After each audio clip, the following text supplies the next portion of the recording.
Hey everyone, welcome back to DCG. I'm super excited to kick off this brand new series called The Retro Monday. Every week I'll dive into classic games starting with the iconic Super Metroid here on SNES in this episode 1. I'll share my thoughts and what I learned from the game, so grab your controllers and join me in this journey. But first, let's have some coffee.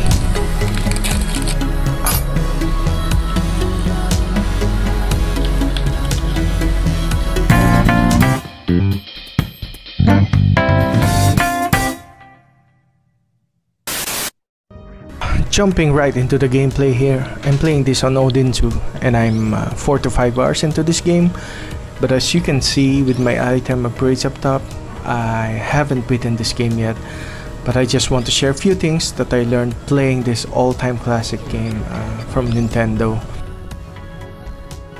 But also a little disclaimer here, I edited out some few things that might bore you in this gameplay because I just want to say it right off the bat.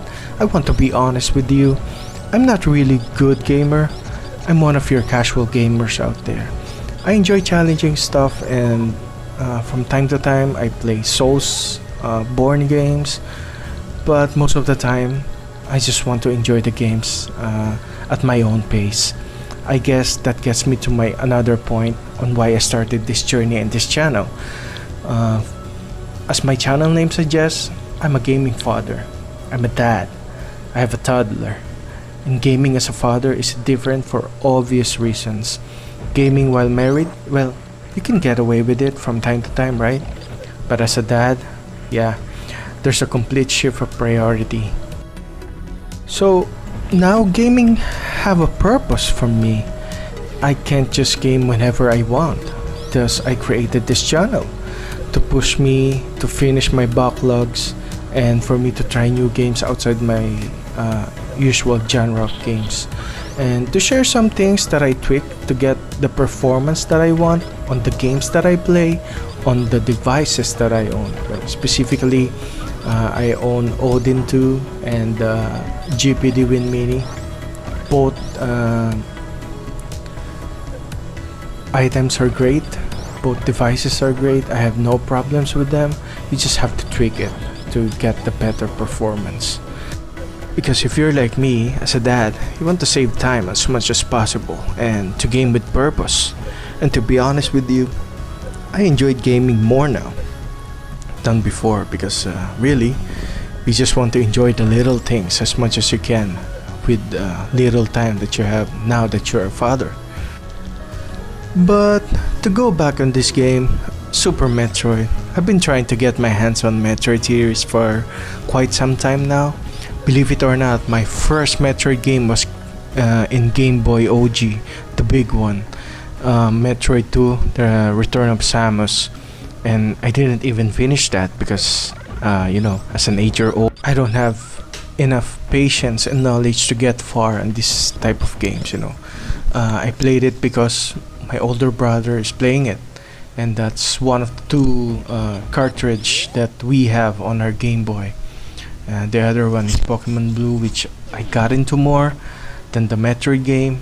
But you know, looking back, now that I'm playing it with purpose of finishing it, and now I'm starting it again from this series, the Super Metroid game from SNES. Well, they suggested to start with this when you're getting into this series, and then go with the Zero Mission next on the GBA system. So I'm kinda doing that. But here's the few things I want to share with this game. Number one is atmosphere and stage design. This game excels on this one. It has that haunting atmosphere as you progress into the game. And to be honest with you, even if there's no dialogue, the environment will do the storytelling for you.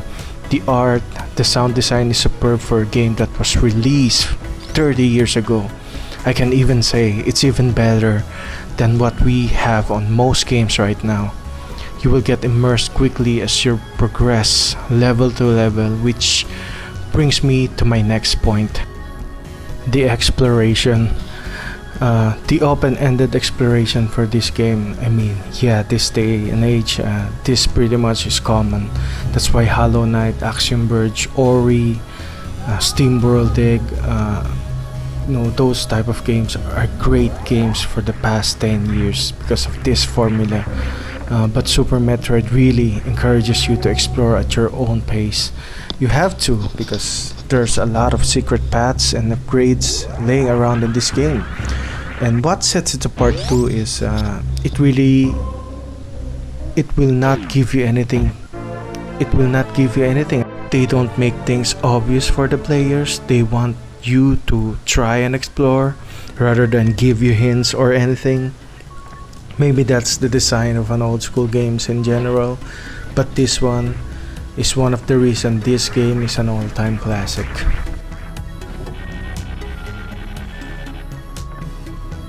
Controls and gameplay.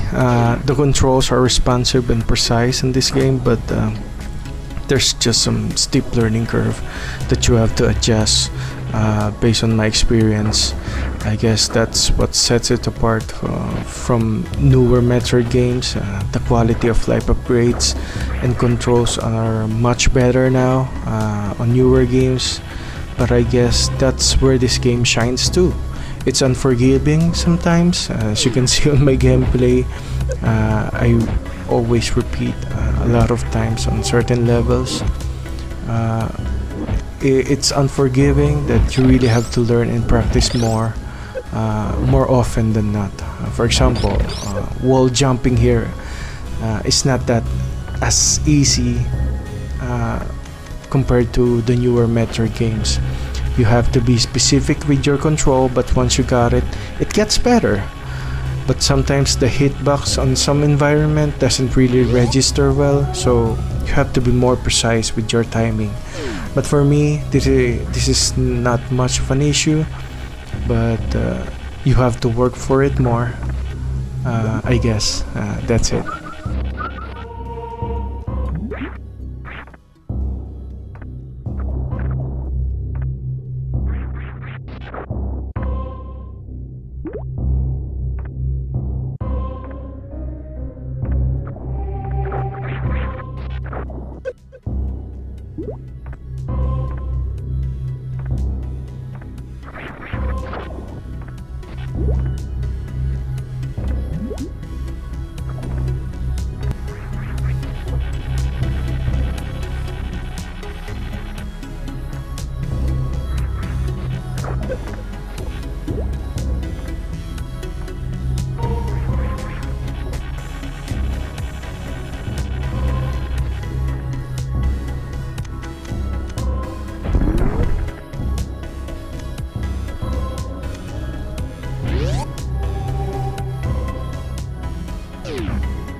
Iconic bosses here so far in Super Metroid. So far in my gameplay, I've beaten 3 major bosses. First one is Kraid, the one that looks like Shenron from DBZ, and the spore-inducing one, Spore Spawn. Then the one from a wreck ship, the Ghost one, which here in this gameplay right now I'm showing you. I remember it was called Pantoon.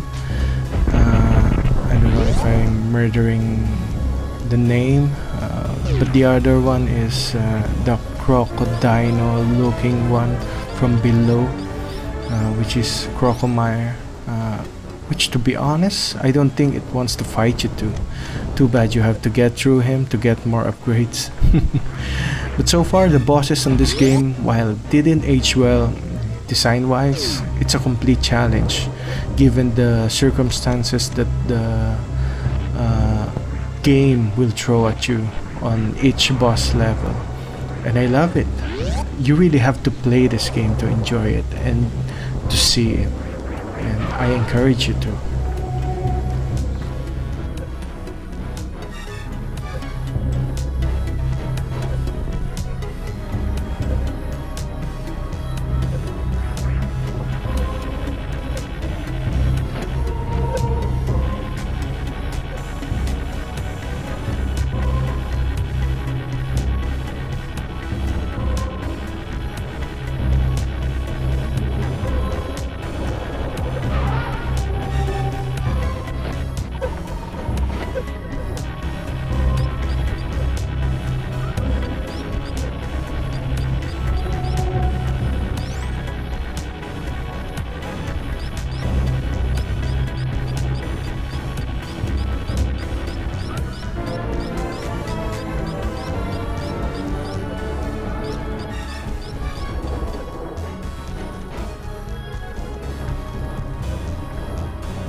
And the last one, upgrades and backtracking. This is where this game gets addicting. As you progress through the game, level by level, upgrades through upgrades, and as you unlock more items, you need to backtrack and explore more. There's no way around it. You need to have a map awareness to enjoy this game, and to remember those little paths that you go through, because with new gears comes new path to explore. The gears and the gadgets you get to explore this game is awesome. Some of them are optional, but the quality of gameplay will definitely improve once you get those upgrades. My favorite one is the X-ray one, because when you get to the certain points in the game that you know there's something hidden, just pop that gear and it will show you the path. It makes backtracking, it makes the game a little easier than when you started it, though to some it's completely optional, but that's one of my favorites. Also, super missiles, it makes the boss level and the boss fights a little easier and much faster.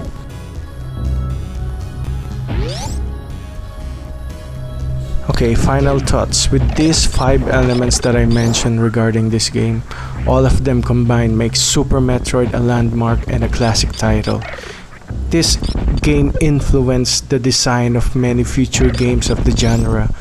So the last question is it still worth playing after 30 years?